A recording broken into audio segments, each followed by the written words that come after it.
Hello students, question number 9 of JEE Main 2023, 24 January, shift 2. The question says that the equations of the sides AB and AC of a triangle ABC are कुछ इस तरीके से हमें ये दोनों sides की equation दे रखी है इन टर्म्स ऑफ लैम्डा, है ना। और उसके बाद बोला इसने कि it's vertex A is on the Y axis and it's orthocentre is 1,2. The length of the tangent from the point C to the part of the parabola y square equal to 6x in the first quadrant is, वो क्या होगा तो वो निकालना है। अच्छा, सबसे पहले तो हमको ट्राइंगल ए बी सी के सभी चीज़ें निकालनी पड़ेंगी, यानी दोनों साइड दे रखी है जो हमें, उसके अकॉर्डिंगली, और ऑर्थो सेंटर दे रखा है तो उसके अकॉर्डिंगली हमको पॉइंट सी जो है वो निकालना पड़ेगा। तो सबसे पहले तो हम लोग डायग्राम एक बना लेते हैं। अगर तो यहाँ पर डायग्राम बना देता हूँ मैं। तो ये हमारा मान लेते हैं कि ट्राइंगल ए बी सी है, जहाँ पे कि ये है हमारा A, ये है हमारा B और ये है अपना C। तो AB का साइड लेंथ हमें दिया हुआ है, तो मैं यहाँ पर लिख देता हूँ कि जो AB लाइन है उसका साइड लेंथ है lambda plus 1 times x plus lambda times y और इक्वल टू है 4। सेम में मैं AC लाइन का जो इक्वेशन है वो भी हमें गिवन है। तो AC लाइन का इक्वेशन जो है हो जाएगा lambda times x plus 1 minus lambda into Y और plus lambda is equal to 0। अब उसने बोला है कि जो वर्टेक्स ए है ना, vertex A is on the Y axis. अच्छा, ए बी और ए सी की अगर हमें इक्वेशंस दे रखी है, इस लाइन की और इस लाइन की इक्वेशन है हमारे पास, और उसने बोला है कि ये दोनों लाइंस जहाँ पर एक्स एक्सिस को इंटरसेक्ट कर रही है ना, सॉरी वाई एक्सिस को, वो आपका पॉइंट ऑफ इंटरसेक्शन ए है ना। ए पॉइंट ऑफ इंटरसेक्शन कहाँ पर मिलेगा आपको, मतलब ए वर्टेक्स अगर आपका ऑन द वाई एक्सिस है तो सीधी सी बात है कि उसका एक्स कोऑर्डिनेट 0 होगा और वाई जो भी आएगा वो होगा, ठीक है, ऐसा होगा।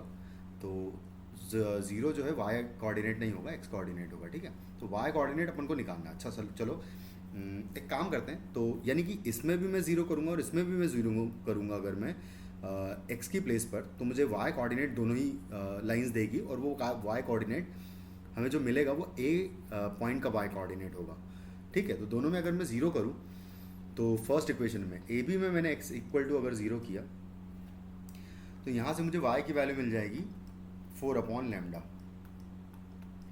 और जब मैं x equal to 0 A C line में करूँगा, ठीक है, और ये मैंने ए बी लाइन में किया था x इक्वल टू 0, तो वहाँ से मुझे y की वैल्यू मिलेगी minus lambda divided by 1 minus lambda आ जाएगा। तो minus lambda divided by 1 minus lambda, ये हो जाएगा आपका वैल्यू y का। अच्छा, ये दोनों जो है हमको कोऑर्डिनेट ए पॉइंट के ही अगर मिले हैं y कोऑर्डिनेट, तो जाहिर सी बात है कि आपस में क्या होंगे, इक्वल रहे होंगे। तो कर दो, तो इसको अगर क्रॉस मल्टीप्लाई करेंगे तो आएगा 4 minus 4 lambda is equal to minus lambda का स्क्वायर, और लैम्डा स्क्वायर अगर इधर आ गया तो minus lambda square, sorry lambda square minus 4 lambda plus 4 is equal to 0। तो यहाँ से ये होल स्क्वायर बन रहा है लैम्डा माइनस 2 का, तो यानी कि लैम्डा की वैल्यू आपको कितनी मिल जाएगी, वो मिल जाएगी 2। यानी कि दोनों लाइंस की इक्वेशन एक्चुअली आ गई आपके पास। तो जो ए बी लाइन की इक्वेशन हो जाएगी, अगर लैम्डा की वैल्यू 2 है तो ए बी लाइन की इक्वेशन हो जाएगी 3x plus 2y equal to 4, और जो ए सी लाइन की इक्वेशन होगी वो हो जाएगी 2x प्लस माइनस हो जाएगा एक्चुअली यहाँ पर y और प्लस 2 इज इक्वल टू 0, ये हो जाएगा।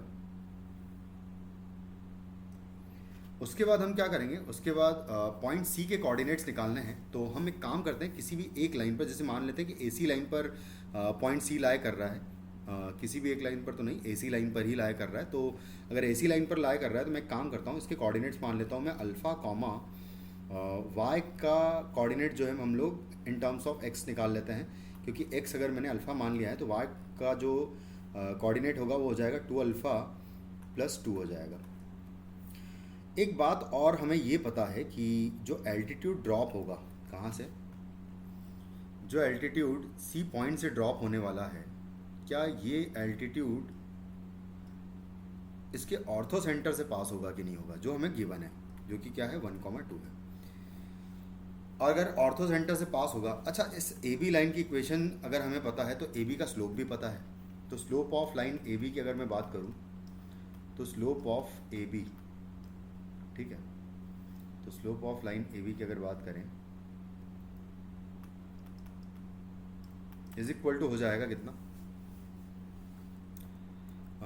ए बी लाइन अगर ये दे रखी है आपको तो -3/2 इसका स्लोप मुझे नज़र आ रहा है क्लियर क्लियर। तो हम लोग क्या करेंगे, इसका स्लोप -3/2 रख देंगे। तो slope of A B equal to हो जाएगा -3/2, ठीक है। तो यानी कि line perpendicular to A B अगर होगा तो उसका स्लोप भी मुझे पता है। तो slope of line perpendicular to A B, उसका स्लोप हो जाएगा इसका नेगेटिव रेसिप्रोकल यानी कि 2/3 हो जाएगा। क्या ये स्लोप जो हमने इस तरीके से निकाला है इसको मैं कुछ और तरीके से भी निकाल सकता हूँ क्या? तो बिल्कुल निकाल सकते हैं, क्योंकि ये ए और ये सी पॉइंट जो है ना, सी पॉइंट से और 1,2 से पास होने वाली लाइन भी है जो कि इसके परपेंडिकुलर है ना, एल्टीट्यूड हमने वहीं से ड्रॉप किया होगा। तो अगर मैं इन दोनों से 2 पॉइंट फॉर्म लिख के इसका स्लोप निकाल लूँ तो हमें यहाँ से अल्फ़ा की वैल्यू मिल जाएगी, यानी कि y2 - y1 upon x2 - x1 यानी कि 2α + 2।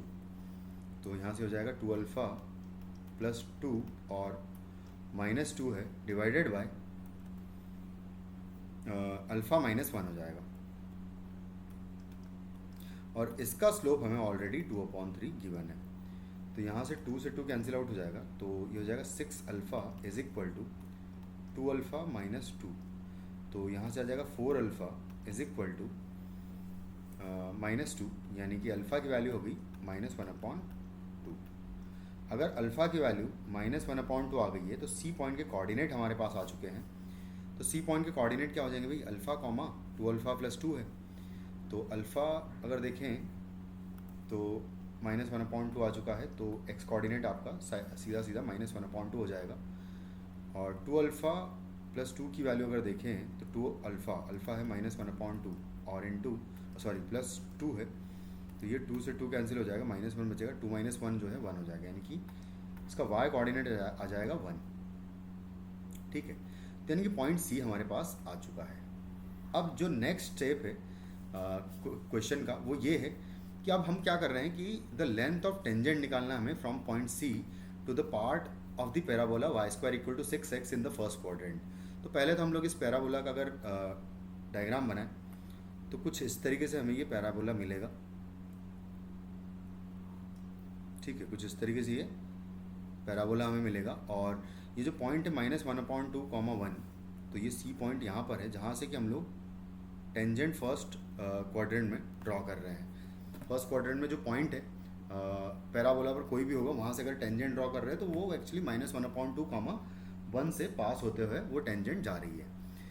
अच्छा, अगर इस पैराबोला का इक्वेशन y² = 6x है तो यहाँ से a की वैल्यू क्या मैं 6/4 कह सकता हूँ कि नहीं कह सकता हूँ, यानी कि 3/2 हो जाएगी आपकी a की वैल्यू, ठीक है। अब अगर a की वैल्यू ये आ चुकी है तो हम क्या करेंगे, इस पर पैराबोला पर इन जनरल जो पैरामेट्रिक कोऑर्डिनेट्स हम लोग अज्यूम कर सकते हैं इन टर्म्स ऑफ स्लोप। तो स्लोप के टर्म्स में अगर ये पॉइंट अज्यूम करना चाहूँ मैं तो वो हो जाएगा a/m²,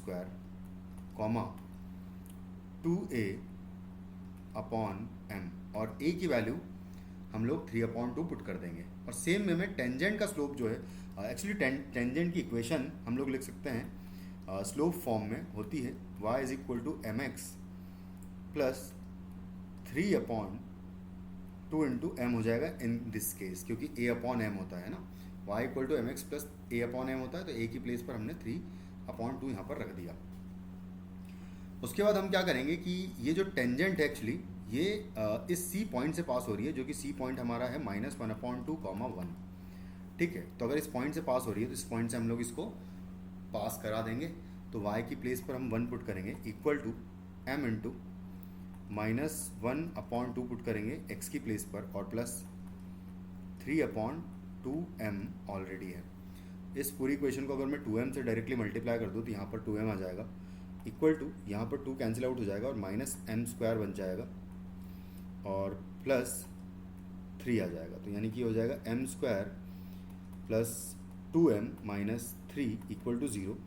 और यहाँ से अगर हम m की वैल्यूज़ निकालेंगे तो हमको दो m की वैल्यूज़ मिलेगी, एक तो मिलेगी 1 और एक -3 मिलेगी इसको फैक्टराइज करने पर। तो m इक्वल टू 1 एंड 3 दो स्लोप आ रहे हैं, तो जाहिर सी बात है जो फर्स्ट क्वाड्रेंट वाला स्लोप होगा वो पॉजिटिव होगा। तो यानी कि m इक्वल टू 1 जो है वो हम लोग एक्सेप्ट कर लेंगे। और अगर m की वैल्यू 1 एक्सेप्ट करने वाले हैं, इसका मतलब कि जो पॉइंट हो जाएगा, क्योंकि हमको डिस्टेंस निकालनी है अगर, तो ये पॉइंट ऑफ कांटेक्ट P अगर मिल गया मुझे, तो हम PC की डिस्टेंस निकालेंगे डिस्टेंस फार्मूला लगा के। तो हम लोग पॉइंट P निकालने में थोड़ा सा इस इच्छा जाहिर करना चाहते हैं, तो A की वैल्यू भी रख देता हूँ मैं। तो A की वैल्यू मैं यहाँ पर 3/2 रख देता हूँ, और इंटू m स्क्वायर है, m की वैल्यू कितनी है भाई 1 है, तो 1 का स्क्वायर 1 हो जाएगा, कॉमा 2 इंटू 3/2 A की वैल्यू है और m की वैल्यू फिर से 1 है। तो ये जो पॉइंट P है उसका जो कोऑर्डिनेट है वो हमें क्या मिल जाएगा भाई, वो मिल जाएगा 3/2 कॉमा 2 से 2 कैंसिल हो जाएगा, तो यहाँ पर बचेगा 3। तो 3/2 कॉमा 3 जो है वो आपका पॉइंट P आ जाएगा। और अब बस काम खत्म है ऑलमोस्ट। तो हमको PC डिस्टेंस पूछी है उसने, डिस्टेंस फ्रॉम पॉइंट C जो है टेंजेंट का लेंथ पूछा है उसने C से। तो यहाँ से आ जाएगा क्या, P 3/2 है, 3/2 कॉमा 3 है। तो ऐसा करते हैं कि पॉइंट पहले लिख लेते हैं, तो ये हो जाएगा 3/2 कॉमा 3 आपका पॉइंट P है, और C पॉइंट है -1/2 कॉमा 1, है ना, इस तरीके से है। तो PC डिस्टेंस इक्वल टू क्या हो जाएगा, डिस्टेंस PC इक्वल टू हो जाएगा √3/2, नॉर्मल डिस्टेंस फार्मूला यूज़ कर लेंगे, और प्लस हो जाएगा यहाँ पर 1/2 का स्क्वायर, और प्लस 3 - 1 का स्क्वायर।